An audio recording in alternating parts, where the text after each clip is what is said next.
But the first question I ask everybody that comes on here is, what are the first memories of falling in love with music, whether a time, a place, a moment, a record? What was it? Yeah, it's very distinct, and my dad brings it up to me to this day. I was getting driven home from my dad was my baseball coach when I was very little, like 10, probably 10 at this time, 9, 10 years old, and we're driving home from a baseball game. I'm like the fifth grade. Um, and I always had appreciation for music. Like I always was like playing air guitar or something. But when it really hit me, like falling in love, what we're talking about, Hmm. he was driving me home from a little league game, and the song "When I Come Around" by Green Day came on the radio. And I looked at him and I was like, "What is this?" And he's like, "This is Green Day." And I was like, "Oh." And I was like, "This is something else." Hmm. And I remember I got like the International Super Hits Green Day CD and the Ramones Greatest Hits CD. And I was like, and then therefore, like Billy Joe from Green Day was like the coolest person ever. I was like, I'm gonna play guitar and sing. That's going for it. That's Mike. Oh, I love that. And a lot of times, some people too, like you bringing up Green Day, some people are like, while they're loved, they're also really hated by some people. And I'm like, that was me too. Like, I remember that music video for When I Come Around too. It was like singing that music video was like a distinct thing for me where that stuck with me too. Like, what is this? And I think they're so special for the amount of people that may not like Green Day, they're so important. So I think them and like Blink 182 get Yeah. like so much hate. And I have the Kerplunk flower tattooed on me. I have the Blink smiley face tattooed here. I have no shame in like the famous pop punk bands. Like Yeah. that's how I started, you know? Like without them, I don't get into Lawrence Arms and Alkaline Trio. And people don't, and people forget that too, that maybe, yes, maybe even if they got away from the music a little bit, whether they're like, oh, I'm too cool for Blink or that. Yeah, without them, I'm the same way. If I didn't find that Blink Green Day early on, yeah, I wouldn't have found half of the music I listen to today or be into it. And like, listen, even if people want to say they're too cool for it, when it comes on in your car or you're out, whatever, you are singing along, those songs. 100%. We're all rocking out. Yeah. Oh, that's so cool. You have those tattoos too. Like band tattoos are so just really cool to have because you can tell it means something. It truly does. Like, yes, you're speaking it, but you have Yeah. it. So I have them too. So for me, it's that's so important. And obviously, you're Jersey band, and I'm a transplant to here, and I wanted to move to Jersey because of the fact of the music scene and just how just historically, just oh my God, I want to be there. Um, for you, what is so special about being here and able to create music in the music scene? Yeah. So, I mean, I think so when I was like doing like teenage punk bands and like the basement and everything when I was a kid. And I always like knew like it was really cool, but I don't think I could comprehend it at that time because I was just too crazy of a teenager. Hmm. And I remember like when I started getting older, like I was like thinking about like this, like I live in Asbury Park, Hmm. right? And I was thinking about how much like history really has gone down here, like Yeah. the bands that have come out of New Jersey, like Bruce, obviously, Southside Johnny, obviously, and then but the Gaslight Anthem, Bouncing Souls, like those bands that I listen to regularly. And it's just like such a community because when you're playing like these DIY shows, you can see like everyone really does care about like the music, whether you're playing it or you're just like at the show. I mean, everyone knows each other. Everyone's like, Hmm. "Hey, like I saw you at the last." So I think the communal aspect of it is like super important. And um, I think New Jersey does that very special, especially around here. Up north, it's really cool too. I have a bunch of friends from North Jersey. We play North Jersey shows a lot, and it's the same way. Like we play Crossroads a lot. I see a lot of the same faces at Crossroads, and it's so Hmm. cool. Oh, and that's like for me, and I see that because when I moved here, I was so intimidated because I'm originally from like 30 minutes from Chicago, loved that music scene, loved Chicago so Oh, much. Chicago's awesome. But it was like, as much as that was amazing, I was like, I want to get out east. I want, and just life took me there. And I see that community aspect because for me, I'm like, I have to go to Asbury Park. Let me go. And now, like, I'm living in Hazlitt, so I'm so close to I can go to Asbury. Or I can go up north and those things and seeing these places like you even talking about Crossroads. I love that place so much. That reminded me of a place back home where I was like, okay, this is special. This is a place that I think it just to me, I'm like, this is why I wanted to come here and experience that. And just how I know some people may say, like, if they play music, oh, maybe I'm not going to say this correctly, but for me, a lot of people are friendly, just friendly. I'm sure that there are some egos that I am not aware of, but for me, walking to somewhere I don't know anybody, I don't know friends, I felt comfortable going alone to a show.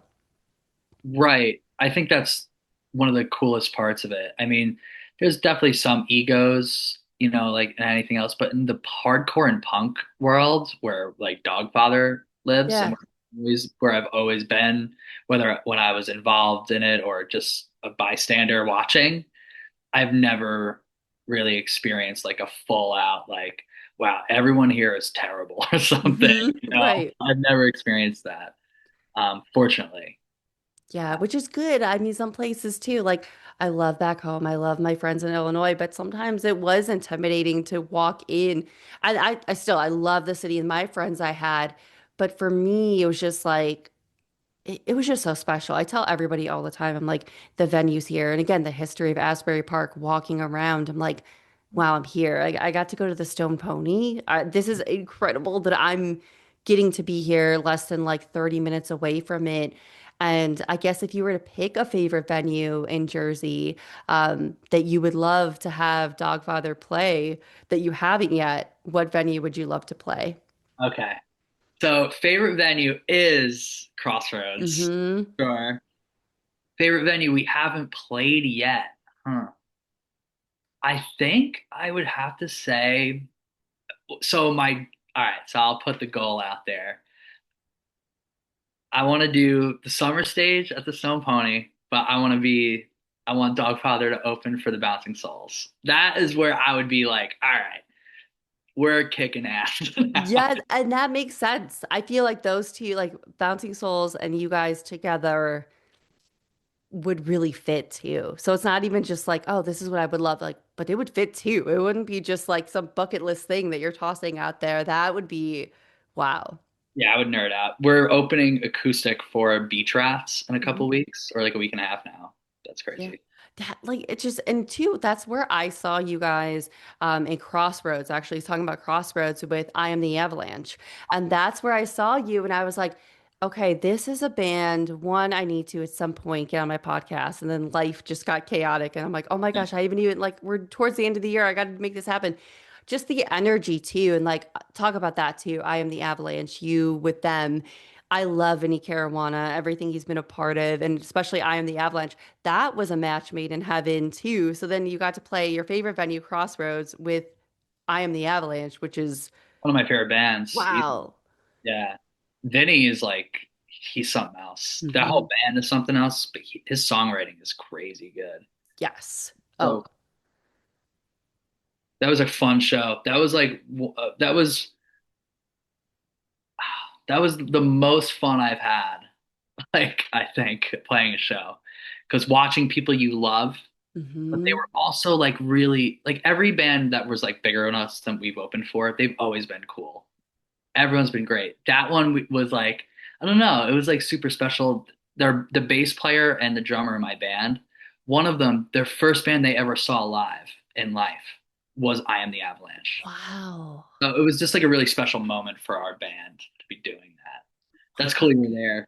That's so cool, though. That's amazing to hear that. And I love to hear that. I've met Vinny once, and it was in Chicago. It was at Subterranean, this small little venue.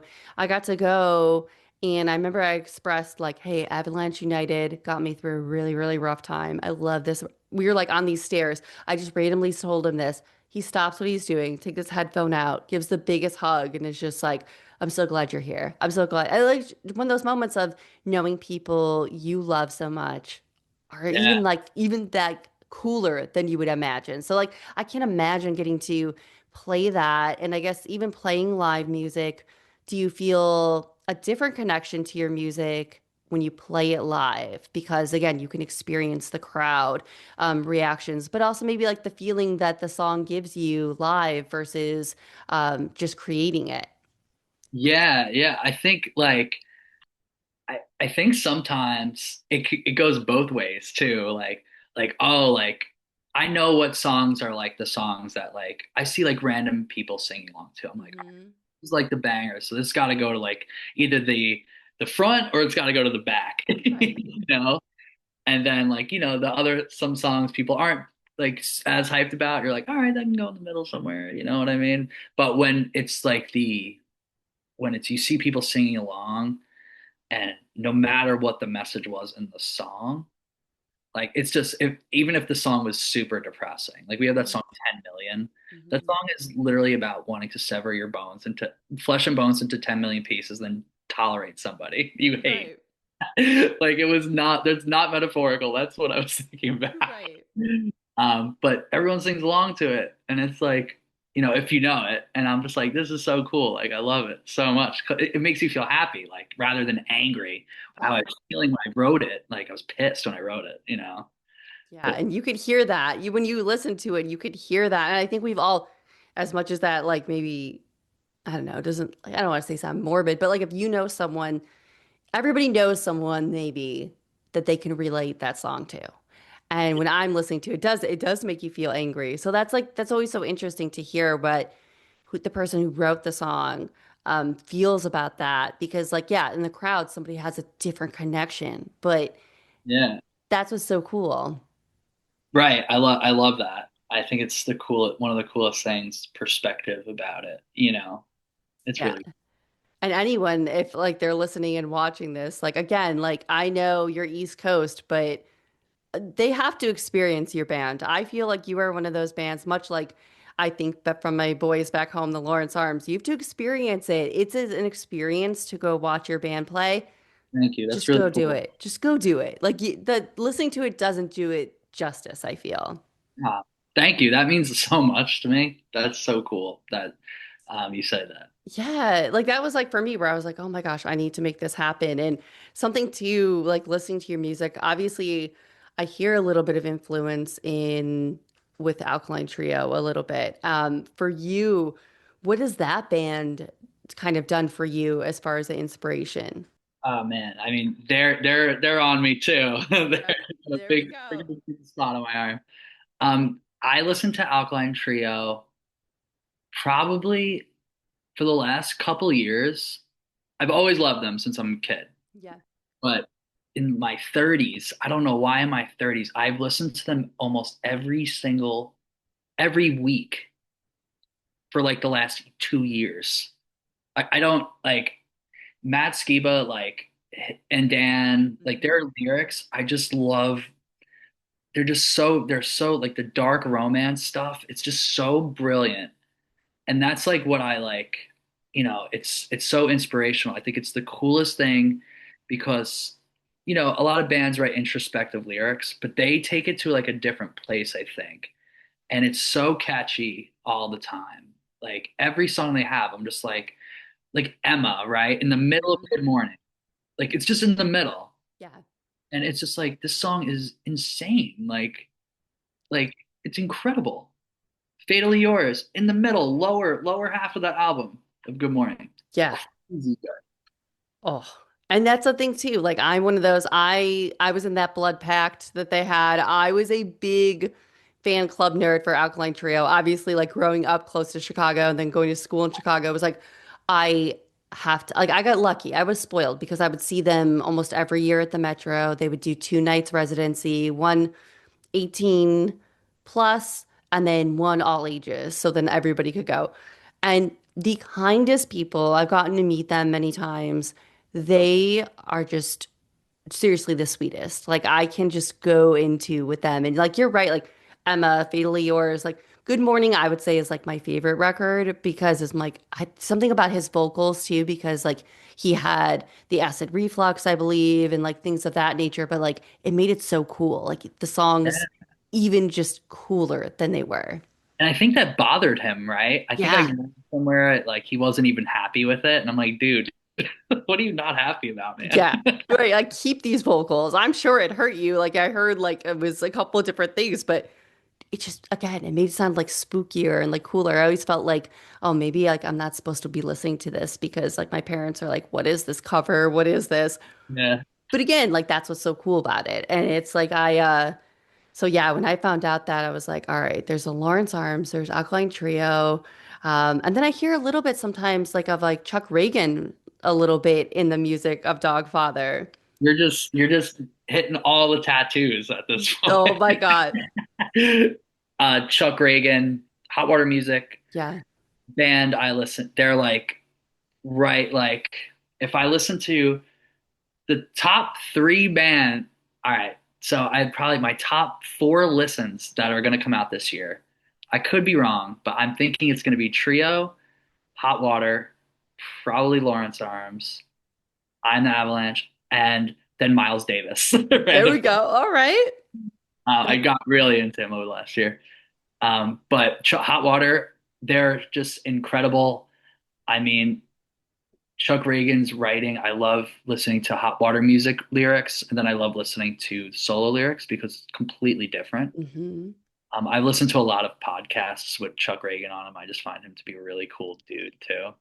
I've like met him, at Crossroads, and I'll never forget when he bummed a cigarette off me when I was smoking at the time. I was like, and I remember he flicked it out. I was like, I should keep that on. Yeah, right. Keep it in like a little box or something. Like just, I didn't, but I yeah. like this guy is so cool. Like he's just a friggin' chill dude that probably lives in the woods and wears flannels and is awesome, you know? He seems that way too. Like I've never gotten to meet him, but he does. He seems just like a cool dude that enjoys music, creating music, um, and is just like, for lack of a better word, like one of those real ones out there that is just all about that stuff. And I love hot water music. I love that. So again, I'm sure hearing all this, it's like that's why Dogfather for me hit checked out the notes where I'm like, okay, yeah, yeah, I'll that's exactly what I want and I want to push that out there. So like that's Totally. incredible. But that's like what an incredible story too. Like again, someone you love so much to have that moment with them. Like those moments are so special. Oh man, crazy. They don't feel like real sometimes when you're in them. That's why when we Mhm. do these Crossroads gigs, like even like playing when we play with I'm the Avalanche, I was like, this is crazy. Yeah. Oh, yeah. And if You know? anyone's listening or watching, go to Crossroads. Like, highly recommend. It is just, it's just so special. It is just, and everything, the more I learn about it too. And I know I'm going in there in December to go see Anthony Green play. So, Oh, like, I can't wait for that because he does it like every year for the past 3 years. It's like a Christmas show. I want to go to that too. I Oh, gotta figure that one out, but I really want to go to that. oh, you have to. Like I have a special thing with Crossroads because last year, somehow in the universe, again, talking about musicians just being incredible, I got to have Anthony Green on my podcast. And I randomly was like, hey, you're going to be in Crossroads. I'm going to be in Crossroads. Is there any way? And he was like, yeah, let's do it. We've been trying for like over a year to like figure it out. And then immediately I'm like, okay, how do you record? What do you do? I don't know what I'm doing. Figured out all this stuff, got stuff. And we got to do it. We got to go upstairs and just in this corner and Crossroads. And I'm like, yes, it was incredible and amazing. But like the fact that it's at Crossroads is just so cool to have it connected to that part in that place. Yeah. Again, one of the nicest guys ever. I bet he seems like such a cool dude. Yeah, and even talking like him when he was on music and mental health with us for you. I'd love to hear about you. How has music been that outlet in your mental health and that catharsis? Yeah, so I mean, I've struggled with stuff, right? Like Yeah. anxiety, panic attacks, depression. I've been medicated for it. I've seen therapists. I've done that stuff. I still see a psychiatrist. It's like getting more under control, but you know, I and I don't know if like writing it helps me a ton, right? Um, like there's like lyrics like in Dogfather songs where I don't even sugarcoat or metaphor it. I just like say it. Like that song "Dear God" we have that was on our first EP. That song is like really intense. It's about like me going through suicide ideation and this crazy shit, and it sucked obviously. But like Mm-hmm. writing about it, when I could talk about it and write about it, I was like, this is like it did. I'm not gonna say that's what healed all. Like I needed to like do my thing and Right. take medication, but it was like super powerful that I could get a message from me, like even if like it helped, like touched one person, someone's like, dude, like I get that 100%. You know, I think that's like where I think it's super powerful. Um, I think it's important to talk about, and we're a local band, right? But I think it's important that you talk about real stuff in your lyrics. The One of my biggest pet peeves in certain genres is like really like mute like lyrics where they're not thought through. You know what I Mm-hmm. mean? That could really turn me off. That I could be like, I don't know. But when you're talking about something that really matters, um, and mental health is obviously just a growing issue, you know, Yeah. and I think it's important. I think the importance is being able to put it out there in the ether for other people to hear. Like, hey, I know what you're going through because this song is about me. Like I'm not Mm-hmm. talking about other people. I'm talking about me. You know what I mean? Right. So yeah. Yeah, it's a lot. And I think people see through that too. And bands like yourself, like maybe you'll just say, okay, I'm a local band, and you are, but to someone else that's maybe listening to your song, whether it's in the crowd or, they're on Bandcamp and they're getting it, or, I know even Spotify, I know how we feel about Spotify, everybody, but, you're listening to music. And to that person, it's like, yeah, I see myself in that. Like, that's how I am too when I listen to music. And I appreciate people because I'm with you too. If I gravitate towards the artists that are saying something where I can see myself in it. And I'm like, all right, I see it, I feel like right now, like for me, the new album by Military Gun, I'm like, that is my this it's like they knew they're like, all right, you need this song, this part. And I think those are the artists I gravitate towards. And I think that's why like musicians or anyone that writes a song, although it means something to you, someone else can just feel that. Yeah, right, exactly. 100%. Like whatever you perceive the song to mean for you, like that's amazing. That's like I'm glad that you feel a connection to it, you know. It's hard to like, get through that stuff. It sucks.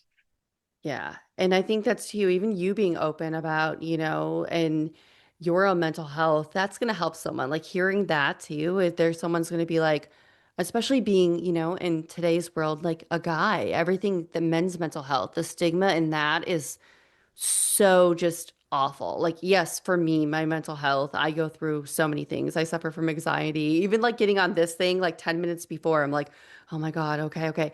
And then I click on and it's fine. But the anxiousness before, and I always tell anyone, I'm like, listen, even though I like, have this podcast of the importance of music and mental health, I struggle too, like on the daily. Like there's no just like, okay, oh, I'm so great. I love to show people too, like I struggle. So many people struggle. And it's like, how can we be there for each other in like our community, whether it's a music community or anything like that, and letting people know they're not alone. Yeah, I think that's like such a key part of it. Making sure like some kid like is just like, hey, like I know shit is sucking right now, but and maybe this isn't gonna heal that situation, but somebody else is also dealing with a similar mindset as you. So we're like in this together, bro. You know what I mean? Yeah. Like, And even if you don't feel we are, I always tell people like same ocean, different boat. Like that's how I view it in life is just that's the way. And I think for you, has there been a song, whether it's one you wrote, or you've listened to just in your music, love of music, has there ever been one that really has gotten you through that moment and has almost been like that warm hug when you're struggling? yeah. So I could probably answer for both. The one that I literally get choked up on sometimes singing is that song "Dear God" because it's like the most like straightforward I think I've ever been um, about that stuff for me. And song that like where I feel that is like let me think. I'm trying to pinpoint the exact one that would be like the one. Let me think about that. Yeah. I want to think about the one. I want to think about the soul song that would be like that for me. Let me let's keep going. I want to think about it the right one for You that got it. You got it. So obviously too, you guys released an EP back in May, part two, which is fantastic. And it's one of those ones, much like I had Andrew from the Carolyn. I don't know if you're familiar with them, but their record to me is just that fast songs. They're just in your face. And that's what reminds me of this EP. For you, what are you most proud of this EP now that it's been out since May? Yeah, I'm super proud of it. First, I just want to mention the Carolyn. That band is so good. Oh, I messaged them. We started like following each other yeah, a month later. Like I literally messaged them 2, 3 weeks ago, and I was like, "Yo, your band is so good." I like nerded out. I was so like, good. "Come to Jersey, we'll get you whatever you got to do with us." Yes. But um, yeah. So the your question was, can you repeat your question one more time? Yeah, no, you're good. Your EP, what are you most proud of now that it's been out since May? Most proud of with the EP is when I kind of like, I guess, referred to it before when I see people singing along to the Hmm. songs and they're like, dude, this is amazing. When people come up to you and they're super stoked about it. But when I see people singing the songs and they Yeah. know the lyrics, I'm like, I just wrote that in my bedroom. Hmm. Like I was just sitting there. Some of those songs, that song Shoot from the Hip, I wrote that song when I was 19 and used to play it with a different band. Wow. Nightmare on Third, I wrote it in 2015. 10 Million's the newest. That was within the last year and a half. But um yeah, so when I see people singing along to the end of 10 Million, like the gang vocally part, I'm like, that was what I envisioned. I was hoping, but I Hmm. didn't know if that was gonna really happen. But when it does happen, and then when I see people sing along to the songs that are not as popular, Hmm. quote unquote, like Shoot from the Hip, I'm like, damn, that's cool. Like, that's sick. I like that's probably what I'm most proud of when I see people hyped on stuff that we wrote in a basement and it all starts on like an acoustic guitar. Right. Like, yeah, I would assume, although I don't write music or play music, I'm trying to learn the guitar. I'm like, I have one over here. I'm like, I'm trying. I'm attempting to teach myself. It's like my goal. And I'm like, already, November's right around the corner and I'm not there yet. But I would assume so, right? Like, there's a different relationship between when you have your song on the acoustic guitar and it's just bare bones. But then when you take it and then it comes to life and it becomes on an EP, the relationship probably changes in a way too, but it's still special with the bare bones version and then to look back on it. But I just can't imagine that moment of this is what it was. Like you said, like writing it like 15, writing a song then and then going to just now, but we're in 2025. Gosh. But like that's just wild. Yeah, it's crazy. I always think about when I wrote 10 Million, I was in the middle of writing another song that we've never played. Like they don't Wow. even know how to play. And then I just started doing I just had the first lyric, who are you calling? I don't know why I couldn't get that out of my brain. I was like, all right, I'll focus on this part maybe. Maybe this other song sucks. And it became what it was. And it was really cool to watch because I brought it to my other guitar player, Joe. I was like, hey, here's a song I got. He adds his flair, then we bring it to the other guys. They add their flair, and it becomes this monster and it's really cool to watch. I love when other people provide their input on what I write because I don't know everything, Hmm. obviously. I need help. Like even talking about this year, I mean, it's hard to believe you have the show on the 7th of November. And then in December, to cap off the year, you are playing with a Wilhelm scream at Right. Crossroads. So you get to end the year. What does that feel like to now, like now again, your favorite venue, Crossroads, you get to end the year on there, but a Wilhelm scream, you get to play on that stage. What does that feel like? It's crazy. I remember getting the call. I mean, I every time I look at my like see who's calling me and I see the name Andy Diamond, I'm like, all right, here we go. Mhm. I'm like, oh my God, like I get like nervous because you know that's those are big shows for us. Like that's like the biggest stuff. And he's just like, hey, do you know a Wilhelm scream? I'm like, do I know a Wilhelm scream? I love a Wilhelm scream. Hmm. And I remember I was at the gym working out and I had to stop what I was doing and like sit down like in the Right. men's restroom and be like, wait, what? And it's such a cool feeling opening for a band like that. They're gonna obviously pack the room, so playing in front of that many people is so helpful for us, getting our name out there more and more. It's so cool. And like the Beach Rat show opening for like Pete's and Brian and other Brian's band, like that's another like crazy thing. I'm sure I'm gonna be freaking out an hour before that one too. So how do you do that? So I like how do you kind of compose yourself if you're going to do that?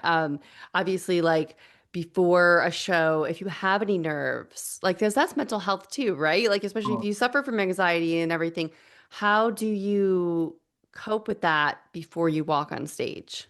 I mean, I've straight up had panic attacks while playing, and just Wow. like don't let it. I just don't let anyone know. I just like Hmm. deal with it as it's coming. Um, I do get. I can sometimes be really extremely anxious before a show. Once I get in the venue, and once we start playing, I'm generally good. I used to just self-medicate and drink booze before I get on stage, Sure. but at one point that stopped helping me, and then I started playing shows stone cold sober, no alcohol at all, and I noticed that was helping me more. And so now I just try to get in a headspace where can envision what it's going to be like standing on stage. And like, all right, I've done this before. Like, there's nothing like, if I'm starting to get my in over my head. So I just like try to envision what it's going to look like me playing there. And that helps a lot. Yeah, because I can imagine. Like, I would already have anxious thoughts about, okay, what if I forget how to play this song? What if I forget a word? Or because there's times like even me, like forgetting a word, like of my favorite song or something, and or like saying it wrong. But I think too, like it just goes to show that music can be that tool, much like that catharsis of writing it, but like performing it and being that and kind of overcoming those emotions and those feelings of this is what I love to do, this is my passion, and I'm going to do it and not let those things affect me. Right, right. 100%. Yeah. And there was a time period a long time ago where I did let it affect me. And it was part of the reason I stopped playing for a while because I was like, I can't do this. And I started just going and I just was kind of done with it. And I mean, I was getting like loaded on stage, and I was like not even 21. Yeah, you know? sure. Um, and I was like letting the anxiety get to me. And then I was like, I got to step back. And I did. I stepped back for a while. Yeah. But you gotta, it's better, I'm happier now, obviously, like when I find a way to navigate it. And if it comes on, I know like how to prepare myself. It always sucks when Mhm. you're going through it, but, I'm not going to let that get in the way of doing something I love doing and I've always loved doing. And I think that too can inspire so many people too, because it's difficult. Like even me, like moving here and having anxiety, like I could never, like there were so many times I would pull up to a show, like I'm gonna go. No, I'm not today. I can't. I'm having like this panic attack in a car and I can't. But then it was like, again, I was saying, I don't want it to affect me. And I know it's not that easy for everybody. It is not that easy to just say, okay, I'm not going to let it affect me. But working through that so I could still do the things I love, even though I do struggle, like on the daily. And there's a moment that, maybe even if it's like the day, like, hey, there's a big show I'm going to go to. Like, yeah, I remember even that I Am the Avalanche show that I went to at Crossroads. My friend couldn't go. I had to go alone. I was like, oh, what if I don't find parking? What if I don't do this? What if I don't do that? And it was one of those things of like, no, you're going to do this because you know once you get inside there, your mental health needs this. Like you know what live music does for you and that catharsis, like go in and do it. And again, I'm so glad I did versus, hey, I'm not going to go or just drive around and be like, oh, there's no parking and then go. That's what I would normally do sometimes, which is wild to think about. Right. Yeah. I'm sorry you went through go through that too. It's such a shame. Oh, It exists, you know? right. It's like, man, like that's why I always like to be honest too with people. Like mental health is just, it's a journey and it's like whatever works for everybody and whatever you can find. And for me, again, like I don't play music, but music is that catharsis and like that's what keeps it going. And this has been so great and I really appreciate everything you've said too. But before I let you go, did you have an answer to that question I do about the have band? an answer. Awesome. So it's a popular song, but I remember why. I remember the whole story too. It's Basket Case by Green Day. And I remember like this is when I was going through that like 10 years ago, it was preventing me from getting back on stage and everything. Yeah. And I remember I read the lyrics to that song and I'm like, this guy goes through this shit too. Hmm. And that kind of helped me like start thinking about like it in a different way. Like Billy Joe from Green Day, Right. Billy Joe, you're telling me he has panic attacks? This this badass, you know? And Hmm. I was just like, all right, like if he can get through it, maybe I can get through it. That song was super helpful though, because that was his, like everything he said in the song. Like I'm like, dude, 100% get it, you know? Yeah, I love that because that is so true. When you see someone like that go through that, and again, Billy Joe, the guy that's like just larger than life, and just I would love to meet one day. I've never met Green Day. That is like bucket list. Oh Do my a God. meet and greet, guys. Something if you're listening somehow. I doubt they are, but if they are, like, do I would love to just a chance because again, um, I'm sure so many have those similar stories. Like they see themselves in Green Day or Blink or anything. And I love that you chose that because that's, yeah. And now I feel like I have to go listen to Green Day again because it's been a hot minute and I just adore that band. Let's turn on the Dookie full Yeah. blast. Where it got, and usually I do it often. I'm that seasonal music listener where it's like Green Day and Blink, that's the summer and spring. Uh, Fall, now I'm in that like post-hardcore, like Thursday or even Death Cab, put that on. yeah, Movements, put that stuff on. But then it's like, maybe I just do. I need to put on some Dookie and like put it on full blast and then just remember again why I fell in love with that band. So like I appreciate that because that's like getting in my ear where I'm like, when was the last time I listened to them? And they're so important to me. yeah. I I I definitely listen to them often, but not as often as I did when I was younger. You know, Hmm. 'cause I probably like listened to them a million times at this point. But yeah, freaking goats. They are. That's it. Mic drop their goats. So where can people I know like that's is like a silly question, but where can people find you? I'm gonna post all the links, all that good stuff, because I would love to send people your way. Yeah, thank you. So you find us on Instagram. I know it's hated right now, but Spotify. Um, if we drop Spotify, we'll literally have no one listening to Right, right. That's the problem right now. us. Bandcamp helps a ton. You know, it's super helpful if you buy music, obviously, because that just goes directly to recording for us. We have, we're also on Apple and Tidal and all that kind of stuff too. Instagram, great. Facebook, I don't really pay attention to. And TikTok sometimes. Awesome. No, for sure. Because yeah, I think if anyone's listening to this too, support local music, support bands, go to Bandcamp, Bandcamp Fridays. I try to do it all the time because it's so important to support artists. And I think it's just important to always remember that, especially in the era we are now where it's harder for artists, it's harder for any bands, even like touring, right? Playing shows, gas for, you know, to tour if you want to go here and there, and then venues and merch and printing merch. It's just, Oh yeah, we need to support 100%. music for sure. Like support, support, support. Now is the year. We should have been doing it anyways, but like it's so hard. It is hard. It is hard. Printing merch is so much money. It's like, holy crap. Oh, yeah. And I used to be that person, admittedly, that was like, oh my gosh, like when I was younger, t-shirts were this. Why are they this? All right, check yourself. Understand that if it's costing me this, imagine what the band's going through. So Yeah. check It's yourself a little bit and just buy it and support. So, a kid balance. yes. Oh my gosh. And again, thank you so much for coming on here. Thanks so much for having me. I'm super stoked we got to do this. Thank you so much Yes. for asking. This, I think your message is very important. I look forward to hearing more of your episodes. Oh, thank you so much. I really appreciate that.